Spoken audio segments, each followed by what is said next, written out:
Hello, my friends. It's the Crypto Lunatic, and today I bring you a very brief review of Maple Finance or Syrup. So, people that are new to the channel, this is for crypto newbies to show you the basics of research. So, my regulars, you will know you'll get a very brief overview. And first and foremost, how did I find Maple Finance? Well, join me on a journey. Join me on a journey, and I will show you. So, first thing I went, well, here's the chart. You'll see it shooting up today, but we're jumping the gun here. This is where it started. So I go on this resource, dexu.ai. Now, what this shows us is narratives. Now, if we go into the 1 hour narratives, we see it's very different landscape, 24 hours, social fi, blah, blah, blah. But we've been through a really challenging part of the market. And the further we go back, what we see is when we go back to here, when we go back to 90 days, now it's been a fairly grim 90 days for crypto generally. But the one area that has remained green is lending. Now, the reason that lending is going to be good in a crypto market, and this is when it's going through a tough time, that lending has still gone up because there's some big institutions in there with a lot of money.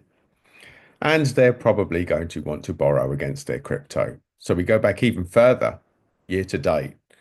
We see centralized exchanges is the narrative that's the highest, but even that's down. Even lending's down, but it's held up fairly well in the bigger picture. So we're going to go back to this. We're going to go to lending.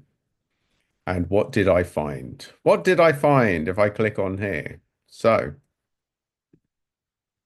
if I click on lending, I found, look, there's one token outperforming all of them. Now, Arve's a massive player in the space.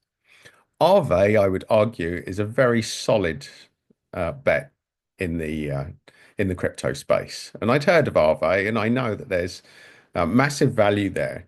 And I would say it's almost definitely a great entry point for Arve. But this was a token I'd never heard of, Syrup. And what is going on here? What is going on? I could not work it out. And what I did when I saw this, I saw the reason that it's pumping today. And if we look at the 1 day chart, you can see it's pumping. I talked about it yesterday. It would have been significantly less, but I mean, it's come to my attention for a reason. And here it is at 0.23. And what we noticed when we moved down is that, look, it has been newly listed on Binance, which is big news for it, folks. It's on Coinbase and it's on Binance. And when we look at it, we see it's still a relatively tiny market cap.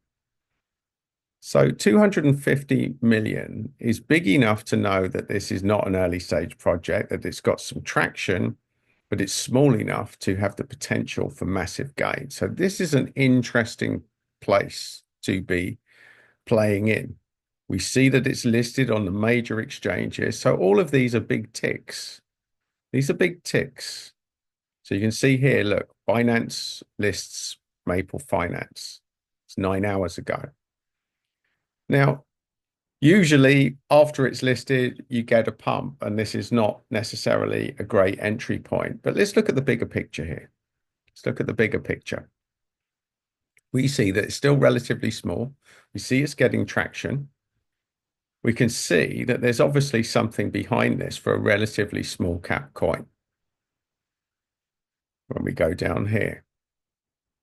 So there's not really much to see there. So let's look at DeFi Llama.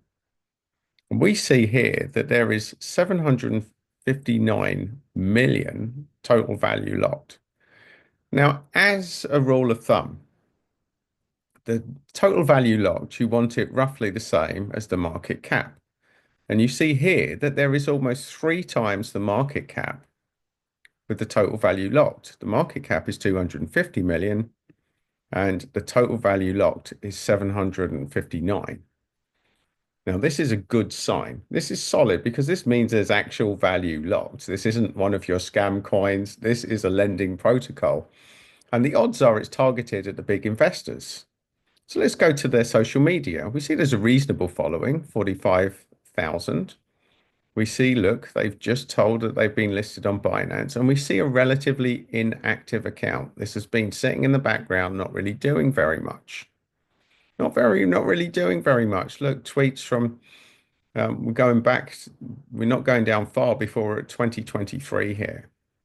See a few that were released this year, 6th of March, 17th of February. But it's not an overly active account because I would suggest that this is targeting the mainstream big investors in the space. So let's look here. Now, with a borrowing protocol, we would expect one wallet. We go to the, just for so that you know, I always check the contracts. We go to Explorers, we click Etherscan, we get to here, and we check holders. Now, with lending borrowing protocols, we would expect one wallet to be sitting there with a big supply that is the syrup token. That's how they keep control of the system, and that's how they make sure that there's plenty of liquidity there. So I wouldn't be as concerned with this one as I would with the borrowing or lending borrowing protocol as I would be, say, with a meme coin. But it's always good to know the distribution that two wallets, both belonging to the company, hold over 50% of the supply. So again, normally that would be a big red flag. For this, not so much. Let's go to the website, SyrupFi. We see they're talking about the total value locked. This is the percentage interest. So for institutional players in the space, this is an interesting yield that they can earn and they can borrow against their crypto. This is massive. It's a massive thing within crypto, and this was what gives it an advantage over the traditional banking system. Crypto is changing the game on yields, money that you can earn by having your crypto on certain places and being able to borrow against it. This is another big thing that you can borrow against it, not necessarily create tax events and borrow against your crypto. And the idea is you're thinking that the asset will probably appreciate. So you can see here, they're not telling us the entry point. As you know, I like to check crypto rank to see if they tell us the entry point that the early stage investors got in. So there you go. There's a very brief video on how to find gems and how to do base level research. Now, this is by no means a deep dive into Maple Finance. And I would say to people, if you're watching it today, I would wait until it retraces. I would imagine that it will. Today has been a big day for it. It's been listed on Binance. I don't know how much it's going to pump, but at some stage, it's almost definitely going to set a pullback. Is this a good entry point? Well, I do think it probably is.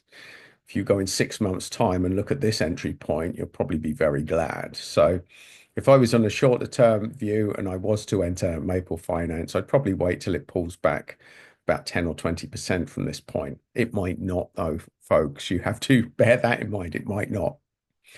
Am I in Maple Finance? No, I'm not. I'm completely neutral with this game. I'm just simply pointing out how to find these tokens and how to do minimum research, because you get every influencer and a dog telling you do your own research. But how do you actually do that if you're new to the space? How do you discover these new tokens if you're new to the space? And hopefully this channel has given you an insight of exactly how to do that and to what to look for. Now, by all means, take a deeper dive. By all means, leave your comments. And if you've enjoyed this content and you like this for crypto newbies, then please do subscribe to the channel, which you can do just there. And if you want another video from me, you will find it just there.